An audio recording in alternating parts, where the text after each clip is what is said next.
बाबा आखंडलमणि भद्रक जिलार आड़ेरी ठारे अवस्थित। किंवदंती अनुसार प्राय 370 वर्ष पूर्वे सही अंचलर जमीदार नीलाद्री समर सिंह निज जमीर हल करने अनंत नामक हलुआ को निर्देश देते। अनंत किछि समय हल करने पर हठात नंगल मुनटी माटी तले थिबा एक वस्तुरे बाजी भांगीगला। तत्क्षणात आकाश में कला बादल छाईगला।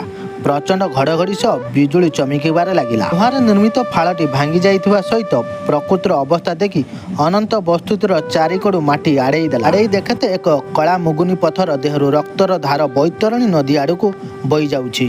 से हठात जमीदार को जणाइला। जमीदार ग्रामवासी को नहीं सेठारे पहुँचिले। सेतेबेले आ शब्द करी बाबा आखंडलमणि शिवलिंग उपरे विद्यमान हेले। किछि दिन परे जमीदार गाँ लोकंक सहाय्य एक काठर मंदिर निर्माण कले और विभिन्न स्थान श्रद्धालु माने आगमन हेले। से शिवलिंग को आखंडलमणि भाव पूजा करागला।